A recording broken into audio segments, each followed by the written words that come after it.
Bismillahirrahmanirrahim. Hamdan wa syukran lillah. Salatan wa salaman ala rasulillah, amma ba'du. Para pemirsa yang sama-sama mengharapkan ridha Allah tabaraka wa ta'ala, kita akan melanjutkan bahasan hadis kedua di hadis arba'in Imam An-Nawawi rahimahullahu ta'ala rahmatan wasi'ah. Pada tayangan sebelumnya kita telah sampai di penjelasan Nabi Sallallahu Alaihi Wasallam mengenai hakikat Islam dan rukun-rukunnya. Kemudian kita dapati lelaki yang datang ke majelis Nabi Sallallahu Alaihi Wasallam menuturkan, "Shadaqta, engkau benar." Yakni lelaki yang sebenarnya Jibril alaihi salam membenarkan penjelasan Nabi Sallallahu Alaihi Wasallam mengenai hakikat Islam dan rukun-rukunnya. Kemudian kita dapati di hadis yang mulia ini, fa'ajibna lahu yas'aluhu wa yusaddiquhu. Ada redaksi yang artinya kami heran, ia bertanya lalu membenarkan. Redaksi ini datang dari Umar bin Al-Khattab radhiyallahu ta'ala anhu. Dan keheranan ini hilang dengan datangnya informasi dari Nabi Sallallahu Alaihi Wasallam bahwasannya lelaki itu ialah Jibril alaihi salam. Kita dapati di riwayat yang mulia ini Nabi Sallallahu Alaihi Wasallam menuturkan, "Ya Umar radhiyallahu ta'ala anhu, atadri manis sa'il, tahukah kamu siapakah yang bertanya itu?" Qultu, Umar radhiyallahu ta'ala anhu menjawab, "Allahu ta'ala wa rasuluhu sallallahu alaihi wasallam a'lam."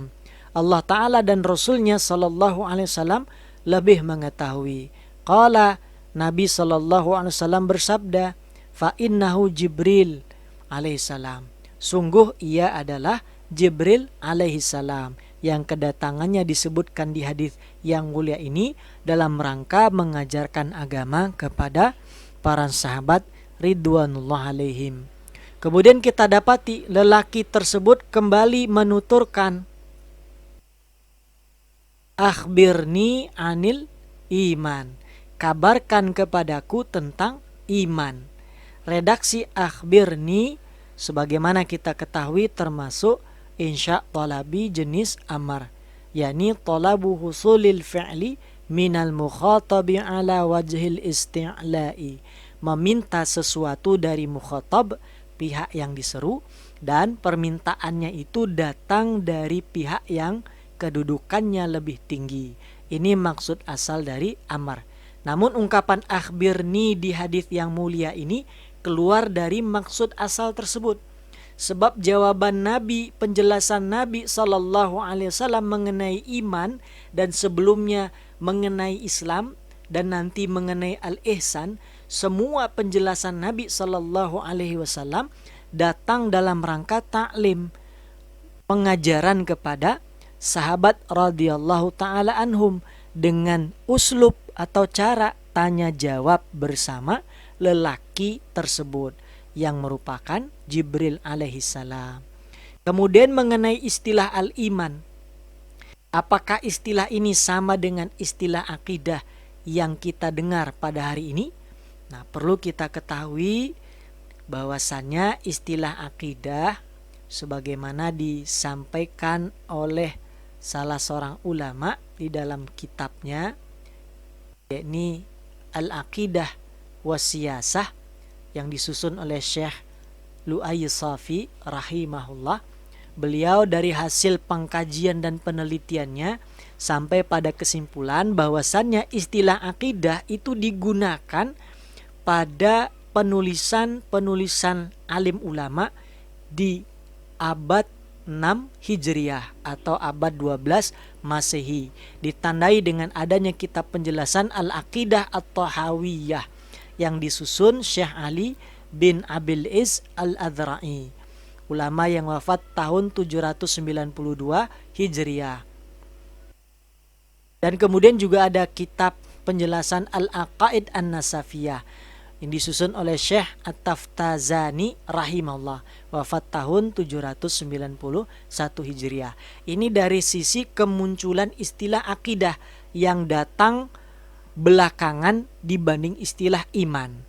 Kemudian dari sisi penggunaan istilah akidah dalam Al-Quranul Karim, Syekh Mahmud Shaltut rahimahullah, salah seorang ulama yang pernah memimpin Al-Azhar Asy-Syarif di Mesir pada tahun 1958 hingga 1963 Masehi, dan juga merupakan guru dari salah seorang guru dari Syekh Abdul Qadim Zalum rahimahullah, sebagaimana disampaikan anak beliau rahimahullah ini Syekh Yusuf kepada kami, yakni Syekh Mahmud Shaltut memiliki kitab. Nah, di antara kitabnya itu adalah kitab dengan judul Al-Islam.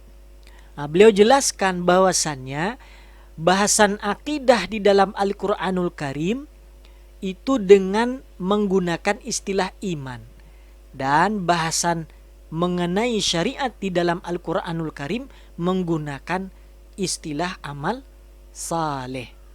Nah, ini dari segi penggunaan istilah iman untuk bahasan akidah di dalam Al-Quranul Karim, dan istilah amal saleh untuk bahasan syariah di dalam Al-Quranul Karim.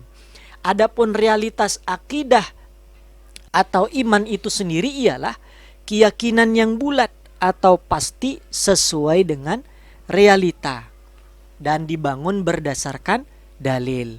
Kita dapati penjelasan Syekh Said di dalam kitabnya Tahdzib. Beliau menyampaikan bahwasannya yang dituntut dalam perkara akidah itu adalah ilmu terhadapnya, yakni penguasaan yang cemerlang terhadap sesuatu berdasarkan dalil hingga memahami hakikat dari sesuatu itu sendiri.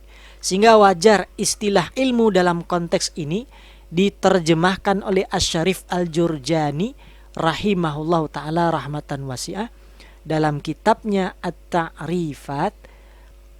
Beliau menyatakan bahwasannya ilmu ialah al-i'tiqadul jazimul mutabiqu lil waqi', keyakinan yang pasti sesuai realitas. Namun dalam konteks bahasan iman atau akidah, Syekh Said di dalam kitabnya Tahdzib tadi menuturkan bahwasannya keyakinan yang pasti dan sesuai realitas saja tidak cukup dalam konteks akidah atau iman. Ya, harus keyakinan yang pasti dan sesuai realita tadi dibangun berdasarkan dalil. Oleh karena itu kita dapati bahwasannya Syekh Mahmud Shaltut rahimahullah menyatakan dalam kitabnya Al-Islam bahwasannya yang dituntut dari akidah itu adalah atau al-iman itu adalah al-i'tiqadul jazimul mutabiqu lil waqi'i an dalil, yakni keyakinan yang pasti sesuai realita dan dibangun berdasarkan dalil. Nah, inilah realita dari akidah atau iman itu sendiri, yakni al-i'tiqadul jazimul mutabiqu lil waqi', keyakinan yang pasti sesuai realita dan kemudian an dalil, dibangun berdasarkan hujjah argumentasi. Nah, ini realitas iman atau akidah. Pada realita ini kita dapati bahwasannya al-iman itu adalah al-i'tiqad, membenarkan atau keyakinan. Nah, ini kita dapat temukan juga di dalam Al-Quranul Karim, bahwasannya memang iman itu ialah membenarkan dan keyakinan. Kita temukan di dalam surah Yusuf ayat ke 17. Di sini Allah Ta'ala berfirman yang artinya di dalam ayat ini, dan kamu sekali-kali tidak akan percaya pada kami, ya, sekalipun kami adalah orang-orang yang benar. Jadi di ayat ini disampaikan pada kita bahwasanya iman itu membenarkan dan yakin atau percaya dalam bahasa umum yang kita kenali. Nah, namun dalam realitas iman atau akidah, membenarkan dan keyakinan itu harus pasti, karena Allah Ta'ala melarang membenarkan dan meyakini sesuatu dengan syak atau ragu. Dan juga Allah Ta'ala melarang membenarkan dan meyakini sesuatu dengan zon atau dugaan spekulatif. Allah Ta'ala berfirman dalam surah Ibrahim ayat ke-10. Di dalam ayat ini yang artinya, berkata rasul-rasul mereka, afillahi syakkun fatiris samawati wal ard, apakah ada keraguan terhadap Allah Ta'ala, pencipta langit dan bumi? Kita temukan Imam Al-Qurtubi rahimahullah ta'ala rahmatan wasi'ah menyatakan dalam kitab tafsirnya bahwasannya redaksi afillah syakun itu adalah istifham yang maknanya ingkari. Kalimat tanya tapi maksudnya adalah pengingkaran, yang artinya tidak ada keraguan dalam keyakinan kepada Allah Ta'ala, dan juga tidak ada keraguan dalam perkara mentauhidkan Allah Tabaraka wa Ta'ala. Ini menunjukkan bahwasannya ragu dalam iman atau akidah adalah perkara yang tercela, diingkari oleh Allah Tabaraka wa Ta'ala. Bagaimana dengan zon atau dugaan spekulatif? Nah, membenarkan dan yakin dengan jalan dugaan atau spekulatif atau zon itu pun dicela di dalam Al-Qur'anul Karim. Kita temukan firman Allah Tabaraka wa Ta'ala di antaranya dalam surah Fussilat ayat ke-23. Di dalam ayat yang mulia ini Allah Tabaraka wa Ta'ala sampaikan sebuah firman yang mulia dengan tema akidah, dengan redaksi yang umum, dan di dalamnya kita dapati ada fataqib, sehingga dapat kita ajukan pertanyaan, apakah sebab mereka termasuk orang-orang yang merugi? Fa asbahtum minal khasirin. Apakah sebab yang menjadikan mereka termasuk orang-orang yang merugi? Maka jawabannya tentu adalah karena mereka membenarkan atau membangun keyakinan dengan jalan prasangka, dugaan, atau spekulatif, dalam bahasa Arabnya zon. Sehingga dengan adanya fataqib yang termasuk ciri ilat dalalah, berlakulah kaedah al-hukmu yaduru ma'a ilatihi wujudan wa adaman. Jadi kecaman Allah Ta'ala di dalam ayat ini berlaku bila muncul sebab atau ilat yang sama pada umat ini. Ya, ini bila umat ini membenarkan dan membangun keyakinan dalam akidah atau iman dengan jalan dugaan atau spekulatif atau zon, maka berlakulah kecaman Allah Tabaraka wa Ta'ala, sehingga membenarkan dan yakin dalam realitas iman atau akidah yang dimaksud ialah membenarkan dan yakin yang pasti, tidak boleh syak atau ragu, dan tidak boleh zon atau dugaan atau spekulatif. Nah, inilah realita daripada iman atau akidah, yakni al-i'tiqadul jazimul mutabiqu lil waqi' an dalil, keyakinan yang pasti, bulat, sesuai realita, benar adanya demikian, dan itu dibangun berdasarkan dalil, yang dimana dalil-dalil ini mendukung kepastian dari kebenaran dan keyakinan yang diyakini dan dibenarkan. Nah, apa hakikat dan rukun iman yang Nabi SAW jelaskan?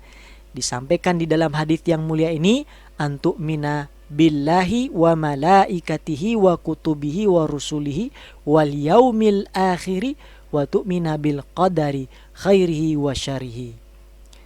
Hendaknya kamu beriman kepada Allah Ta'ala dan kepada malaikat-malaikatnya dan kepada kitab-kitabnya dan kepada para rasulnya dan kepada hari akhir dan beriman kepada al-qadar baik buruknya dari Allah tabaraka wa ta'ala. Nah, rukun yang dimaksud di sini yakni rukun iman ini adalah rukun hakiki.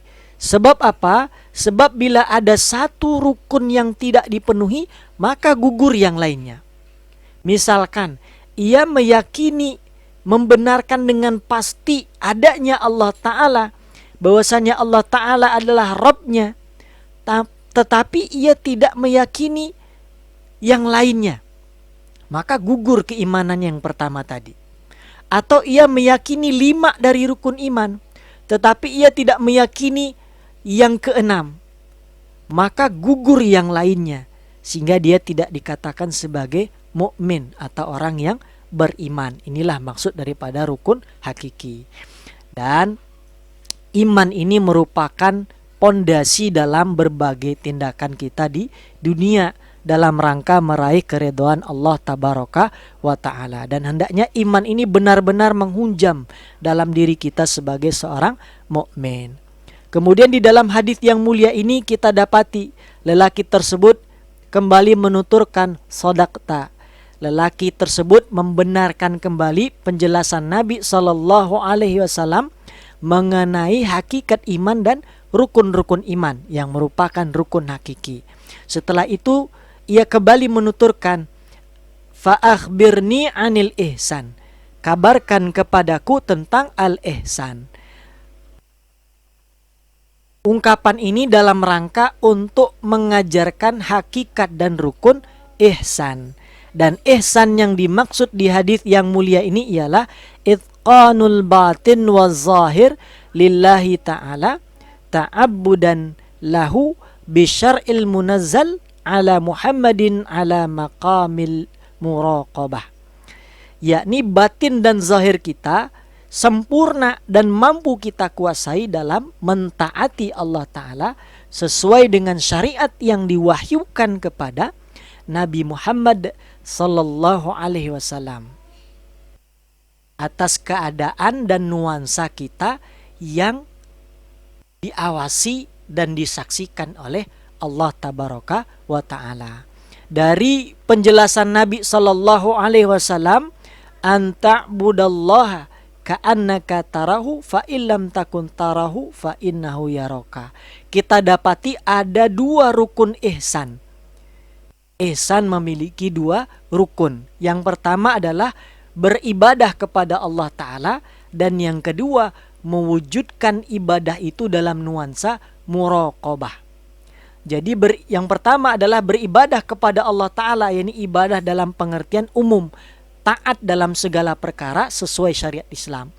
Dan rukun yang kedua mewujudkan ketaatan tadi dalam nuansa muraqabah, disaksikan, diawasi oleh Allah tabaraka wa ta'ala. Apakah mungkin orang melakukan sesuatu tanpa disertai nuansa bahwasannya ia disaksikan, diawasi oleh Allah Ta'ala? Sangat mungkin. Ada saja orang yang meyakini adanya Allah Ta'ala, namun ketika ia melakukan ketaatan, ternyata ia menghendaki dalam ketaatannya itu dunia, wanita, tahta, atau hal-hal fana yang lainnya. Maka kalau demikian, orang tersebut dikatakan tidak ihsan dalam amalnya. Ini mengenai al-ihsan, hakikat dan rukunnya. Kemudian setelah penjelasan al-ihsan, kita dapati ada penjelasan yang berkaitan dengan kiamat dan tanda-tandanya. Nah, ini datang setelah tanya jawab tentang Islam, iman, dan ihsan.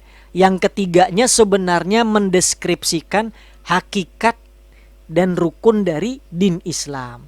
Maka kemudian penjelasan sesudahnya itu mengarahkan pada apa yang akan diperoleh seorang hamba setelah ia mewujudkan hakikat din Islam tadi. Jadi pertanyaan mengenai kiamat dan tanda-tandanya itu mengisyaratkan pada kita beberapa hal. Pertama ialah kita dituntut untuk mewujudkan hakikat din Islam, mewujudkan hakikat iman dan rukun-rukunnya, mewujudkan hakikat Islam dan rukun-rukunnya, mewujudkan hakikat ihsan dan rukun-rukunnya. Karena sebagaimana setiap makhluk akan mati, maka dunia pun akan berakhir. Adapun kapan akhirnya dunia dan berakhirnya kehidupan kita, kita tidak ketahui. Oleh karena itu seharusnya setiap muslim fokus dan bergegas mewujudkan hakikat din Islam tadi. Tidak menyibukkan diri dengan menerka-nerka, menebak-nebak kapan terjadinya kiamat, atau kapan berakhirnya kehidupan saya, atau kapan berakhirnya kehidupan dunia. Sebab nas Al-Quranul Karim dan Al-Hadits Asy-Syarif secara pasti sudah menegaskan bahwa itu semua adalah urusan Allah Ta'ala. Kemudian yang kedua, akhir dari sesuatu menunjukkan akan ada konsekuensi atau pertanggungjawaban dari apa yang dilakukan sebelum sesuatu itu berakhir. Nah, ketika dijelaskan tanda-tanda berakhirnya kehidupan dunia, justru itu harusnya membuat kita selain kita fokus dan bergegas, juga membuat kita mawas diri. Hati-hati karena akan ada konsekuensi yang diperoleh setelah berakhirnya kehidupan. Dan harapannya setelah semua berakhir, kita mendapatkan maaf, ampunan, rahmat, dan ridha Allah Tabaraka wa Ta'ala sebagai hasil dari mewujudkan hakikat din Islam, yakni Islam, iman, ihsan dengan ikhlas lillahi ta'ala dan sesuai petunjuk Al-Quranul Karim dan juga Al-Hadits Asy-Syarif. Nah, selesailah pengajaran kepada para sahabat radhiyallahu ta'ala anhum dengan uslub tanya jawab bersama Nabi Sallallahu Alaihi Wasallam yang dilakukan oleh laki-laki yang mendatangi majelis beliau Sallallahu Alaihi Wasallam, yang ternyata lelaki itu adalah Jibril Alaihi Salam. Pelajaran yang ada di hadits yang mulia ini juga berlaku untuk kita semua. Mudah-mudahan Allah Tabaraka wa Ta'ala membimbing kita, menguatkan kita, dan menolong kita mewujudkan hakikat din Islam di kehidupan dunia ini. Sehingga ketika kehidupan dunia ini berakhir, kita mendapatkan hasil yang baik pada kehidupan yang baru setelah kehidupan dunia. Demikianlah tayangan kali ini. Maaf atas segala kesalahan dan kekurangan. Semoga Allah Ta'ala melimpahkan kebaikan untuk kita semua. Barakallahu bikum ajmain. Allahumma salli wa sallim wa barik ala sayyidina habibina al-Mustafa Muhammadin wa ala alihi wa sahbihi ajmain. Assalamualaikum warahmatullahi wabarakatuh.